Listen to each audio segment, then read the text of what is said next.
Hello student, I am Satvir Singh and today we will start our second chapter Computer System for Class 9th।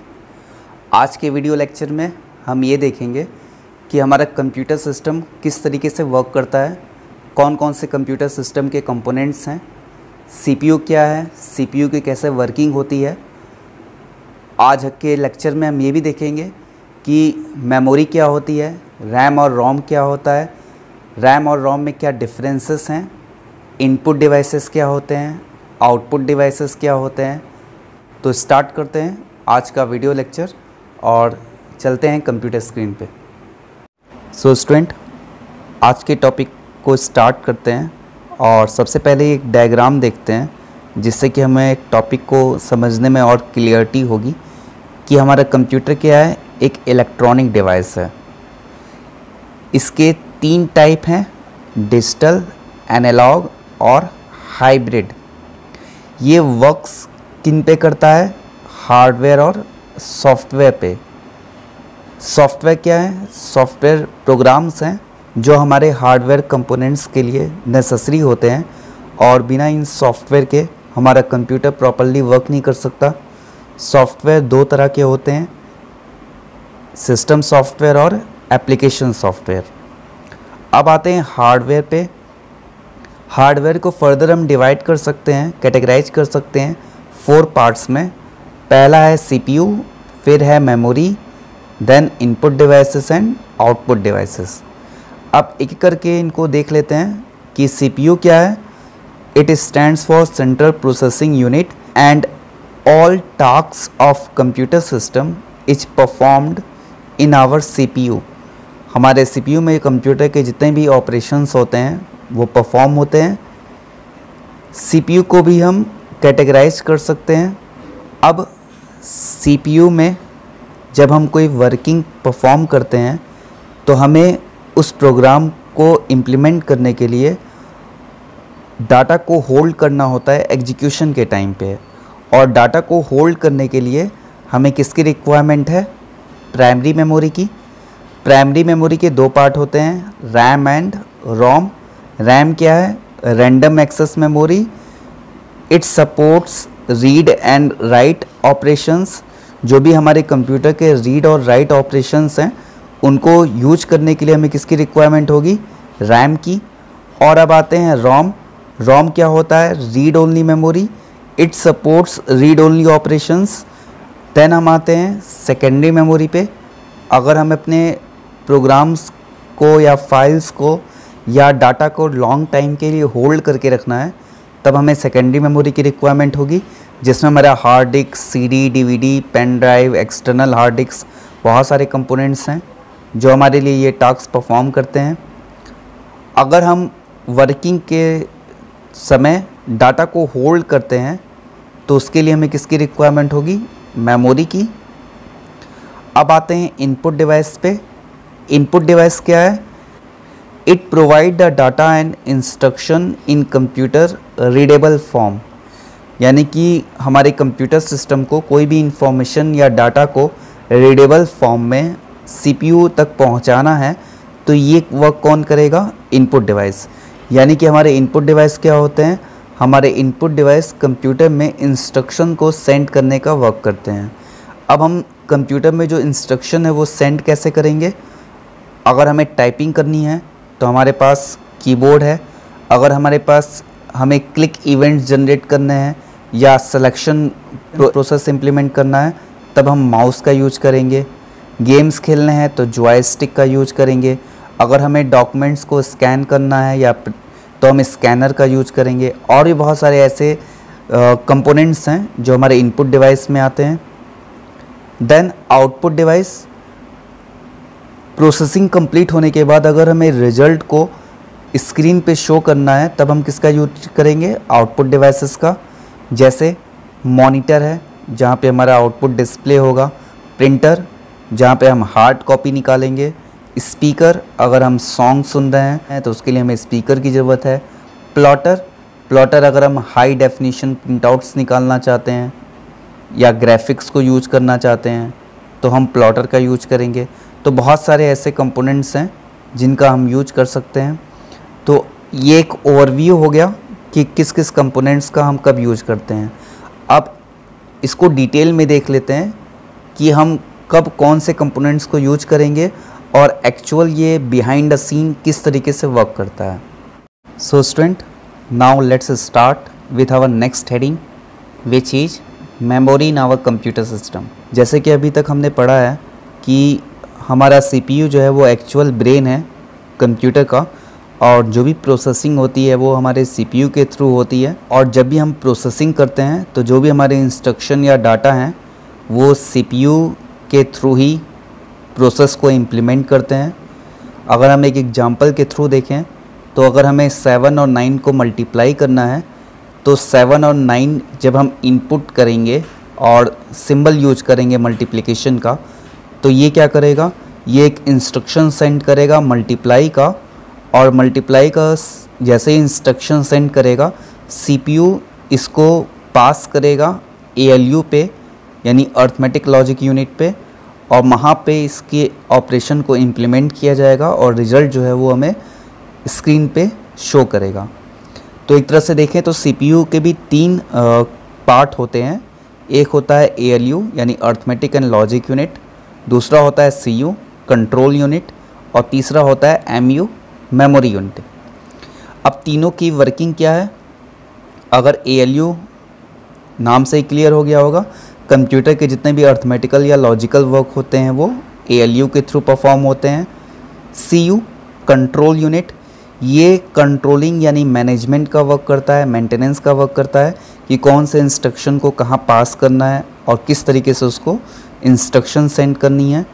और third है MU memory unit, जिनको हम registers भी कहते हैं, कि अगर एग्जीक्यूशन के समय हमें मेमोरी की रिक्वायरमेंट होती है प्रोसेसिंग के लिए, तब हम कौन सा पार्ट यूज करेंगे, एमयू का यानी मेमोरी यूनिट का, जिनको हम टेक्निकल टर्म में रजिस्टर्स भी बोलते हैं। जहाँ तक मेमोरी की बात है तो जब सीपीयू वर्किंग करेगा तो डाटा को होल्ड करने के लिए हमें मेमोरी की भी रिक्वायरमेंट होगी। तो हम मेमोरी को 2 पार्ट में डिवाइड कर सकते हैं। फर्स्ट पार्ट है मेन मेमोरी या प्राइमरी मेमोरी या इंटरनल मेमोरी भी उसको बोलते हैं। The memory that holds data and instruction during processing, it is a temporary memory. जब भी प्रोसेसिंग के समय डाटा को होल्ड करना हो या इंस्ट्रक्शन को होल्ड करना हो तो उसके लिए हम किसका यूज़ करेंगे, इंटरनल मेमोरी या मेन मेमोरी का, जिसको हम प्राइमरी मेमोरी बोलते हैं। और सेकेंड है सेकेंडरी मेमोरी या external memory, the memory that can store data और फाइल्स फॉर लेटर यूज और परमानेंटली, यानी कि अगर हम अपने डाटा को परमानेंट लेवल पे स्टोर करना चाहते हैं तो इस कंडीशन में हमें किसका यूज करना होगा, एक्सटर्नल मेमोरी का। Next topic units of memory. अगर हम मेमोरी की बात कर रहे हैं तो हमें ये भी पता होना चाहिए कि उसकी यूनिट्स क्या होती है। जैसा कि हम सभी जानते हैं कि ये हमारा बाइनरी सिस्टम पे वर्क करता है, यानी केवल बाइनरी नंबर्स को जानता है और बाइनरी डिजिट्स जो हैं वो 0 और 1 होते हैं।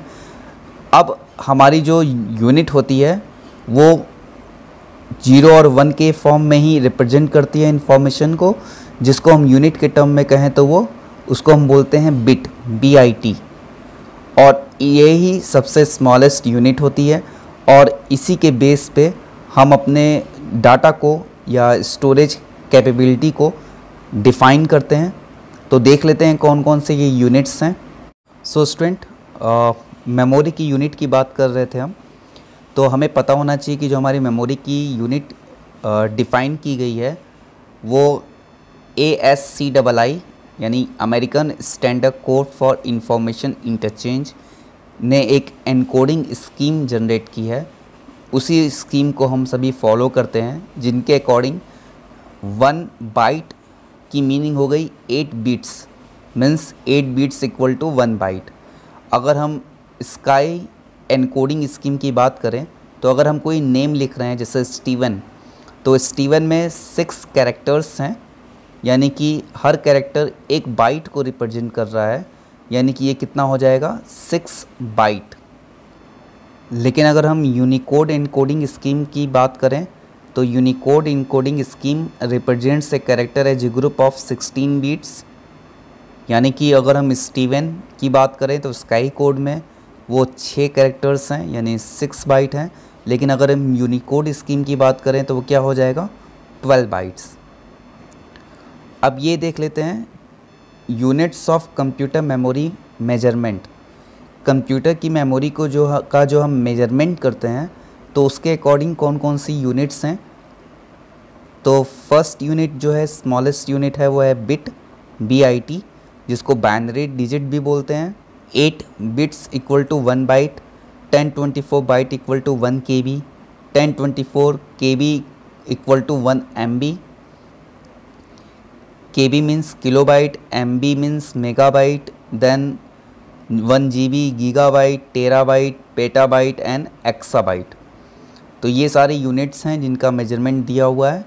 तो हमें पता होना चाहिए कि अगर हम ये कहते हैं कि हमारी पेन ड्राइव 4 GB की है, या 2 GB की है, या 8 GB की है, या 1 TB का हमारे पास एक्सटर्नल हार्ड डिस्क है, या नॉर्मल हार्ड डिस्क है, तो हमको पता होना चाहिए कि वो अगर हम 1 TB बोल रहे हैं तो वो कितना डाटा को होल्ड कर सकता है, उसकी कैपेबिलिटी कितनी है।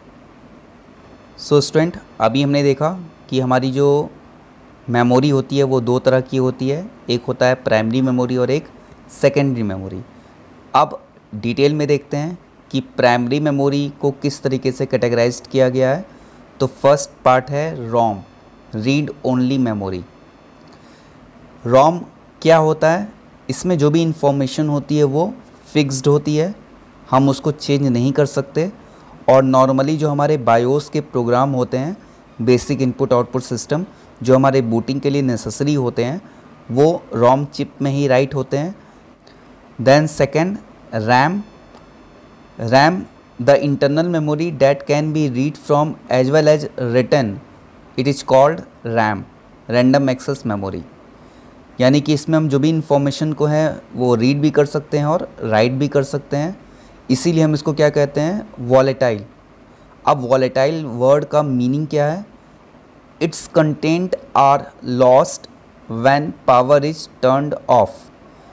तो ये इंपॉर्टेंट पॉइंट है, हमको पता होना चाहिए कि जब भी हम ये कह रहे हैं वॉलेटाइल, तो वॉलेटाइल का मीनिंग क्या है कि हम इंफॉर्मेशन को यूज कर रहे हैं, लेकिन जैसे ही पावर ऑफ होता है तो जो भी हमारा डाटा है वो नॉन रिकवरेबल होगा, यानी कि वो डाटा क्या हो जाएगा, लॉस हो जाएगा।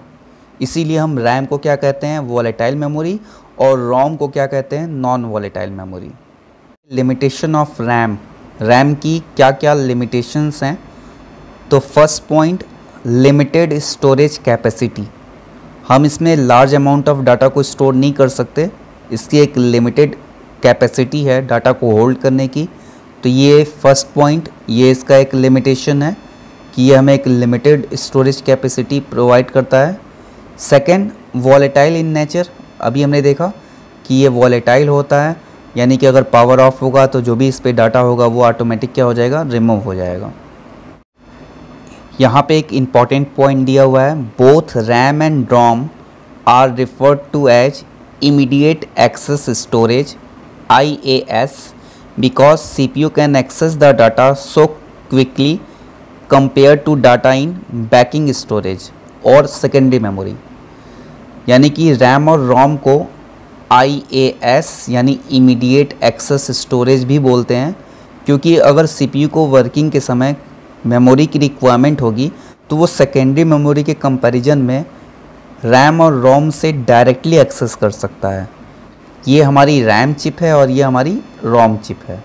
Next point, difference between RAM and ROM. ये बहुत ही इम्पॉर्टेंट पॉइंट है बोर्ड एग्जामिनेशन के पॉइंट ऑफ व्यू से अगर देखें तो। So first point, full name. तो फुल फॉर्म से ही क्लियर है, रैम रैंडम एक्सेस मेमोरी और ROM read only memory. Definition, CPU को अगर डाटा को स्टोर करना हो तो वो रैंडमली किसी भी समय एक्सेस कर सकता है रैम के थ्रू। रोम के थ्रू भी हम अपने डाटा को स्टोर कर सकते हैं रैंडमली, लेकिन इसमें मैक्सिमम जो इन्फॉर्मेशन होती है वो हार्डवेयर इंस्ट्रक्शंस होती हैं, यानी कि वो हमारे इंस्ट्रक्शन जो होती हैं वो as a form of circuit के फॉर्म में होती हैं।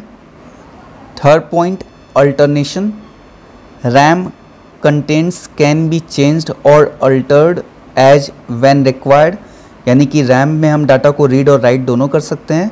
और अभी हमने डेफिनेशन में भी देखा था कि रोम में हम डाटा को केवल रीड कर सकते हैं, राइट नहीं कर सकते, या मॉडिफाई या अल्टर नहीं कर सकते। Next point, use. अगर हम यूजेज के अकॉर्डिंग देखें तो RAM allows the computer to read data quickly to run application. किसी भी एप्लीकेशन को अगर रन करना हो तो रैम के थ्रू हम क्विकली एक्सेस कर सकते हैं, और जबकि रोम जो होता है वो हमारे कंप्यूटर को रिबूट करने के लिए यानी बूटिंग प्रोसेस के लिए नेसेसरी होता है। Next point, operation supported. तो अभी हमने देखा रैम रीड और राइट दोनों ऑपरेशन को यूज करता है, और रोम जो है वो केवल रीडिंग प्रोसेस को इम्प्लीमेंट करता है। Next point, volatility. तो हमने देखा रैम क्या है, वॉलेटाइल है, और रोम क्या है, non volatile. Size, RAM larger than ROM. ये रोम के कंपैरिजन में लार्जर होता है, इसकी साइज जीबी यानी गीगाबाइट्स में होती है, जबकि अगर हम नॉर्मल रोम की बात करें तो इसकी साइज एमबी में होती है, क्योंकि इसमें मोस्टली हाई लेवल पे डाटा को यूज नहीं किया जाता। ये बेसिक इंस्ट्रक्शंस को होल्ड करने के लिए होता है, तो इसकी साइज जो होती है वो एमबी में होती है। Next point, speed. RAM chip can read data faster than ROM. ये रोम से फास्ट एक्सेस करता है, रीड करता है डाटा को। और जहाँ तक रोम की बात करें तो रोम जो है वो रैम के कंपैरिजन में स्लोअर होता है। तो फर्मवेयर क्या होता है?